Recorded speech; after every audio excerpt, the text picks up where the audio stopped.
dollar bill bar. And our feelings couldn't reach the ceiling. We hung it right there on the wall. Longest. It's the longest my hair has ever been, the longest beard I've ever had, if you choose to call this a beard, and it's the longest I've ever ridden on a bike, some 1,700 miles. And now, the longest I've ever been outside the US. And that last one really feels like a double-edged sword. It's a sign of achievement and adventure, but also a note for how long I've been gone.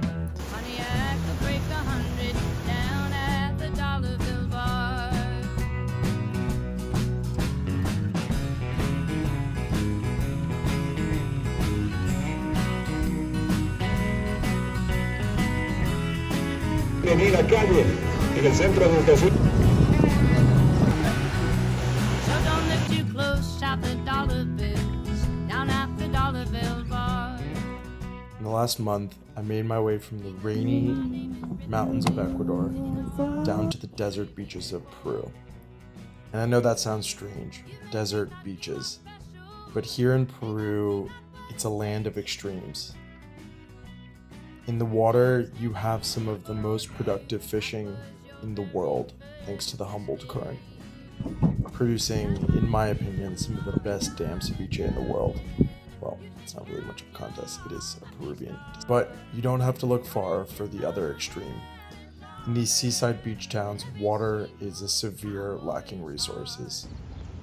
Water tanks adorn the rooftops, big trucks carry water, not oil, as you typically see, and the land here is hot and sandy.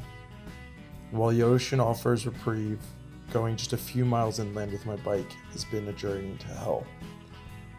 Even despite this heat, I've found that the people here are some of the most friendly I've encountered on my entire trip. Maybe because of how desolate it is here. There was the man who took me in for the night after he saw me struggling so much with my tent in the wind. And then there was these construction workers who fed me lunch. I guess, not surprisingly, this trip, yes, while it is about biking, I find myself, I'm not much of a biker in a sense. I don't care too much about the equipment I have or the fixing of the bike, but I found that the thing I like most about the biking is the connections and the conversations it brings. And so, thought maybe I would just share some of those stories of the people I've met along the way. Without further ado, enjoy some of the very cool people I've met on this trip. Cheers. Ya está seco, se lo llenamos a 150 cada saco y lo mandamos a Estados Unidos. Pero no, como cuando... Para hacer chocolate no, solo lo secamos, el proyecto lo es secarlo y llenarlo y mandarlo. Pero los fábricas en los estados, como esos... Ellos se cargan lo que porque es ¿cómo se dice? El piel no... Este es la cáscara. No puedes usar eso, no. Solo en el medio, ¿no? Claro, esto de aquí. Se lo come. Se los peles de cacao. ¿Sí ven? Se pela. Adiós! How cool to meet a chocolate farmer, of all things, on my trip. This is like half of my interactions is just being messed with. And this guy was saying, "Can my buddy borrow your bike?" And I was just like, I don't know what you're saying, so you just roll with it. So I did end up letting him take a ride, and it was hilarious because this bike weighs a lot, and this guy does not know how to ride it. This is a very important interaction. This is an example of my bartering skills. Son falsos. So the guy wants 25 for these glasses, which I keep telling him, I know that these are fake. I know that these aren't Oakley. Come on, give me a better price. We go back and forth. I'm saying I want 20 soles, which is like $4. He wants 25, which is like $5. We're going back and forth. And I finally gave in the $1 extra. This was in Ecuador. I was camped next to this carnival, and they were doing practice runs, so I watched along. This was in the creation of my ceviche, which was absolutely excellent after my boat trip. And this is the hostel chef. And so she showed me how to scale them, and I tried for a little bit, but then gave up, and she ended up doing most of it. But it was a funny conversation, and it was a good time. This is a white lady, or an American, that I met who let me stay at her place via warm showers. And so this one you'll actually understand. I don't need to translate. These kids come from the communities, up in the mountains. And Oh, cool. I think they're trying to like clean the street. So these are your students? No, my students are mostly adults. Oh, really? Yeah, they're employees. This man is probably one of the favorite people I've met. So he flags me down, says he wants to buy me a meal. So we have lunch.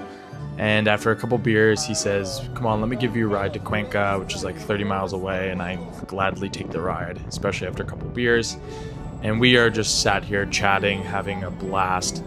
And keep in mind, this man ended up paying for my meal, and there was some Venezuelan immigrants. He also paid for their meal. So we're sitting here, and then finally we end up rolling into Cuenca, and I meet his entire family. I meet his suegro, which means his father-in-law, and all these different people. And it was so nice. He himself is a bike packer, and so it was quite special to share all of this experience with him. This is Jackson. I was asking him, what's a good spot to stay for the night? And I hit him with the, oh look, I'm Michael, you're Jackson, together we're Michael Jackson. He didn't really get the joke, but he was nice. He was mostly talking about religion, so whenever that happens, I just absolutely say yes, of course, God is God, all those good things. So I was very much on that page with him, but he was really nice and very sweet and gave me good instructions.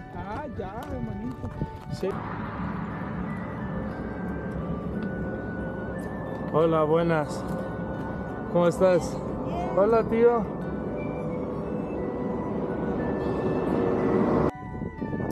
This is a fun one. I was staying with Ada here, and this car needed to be jump started a bunch of times, and so this is us doing that.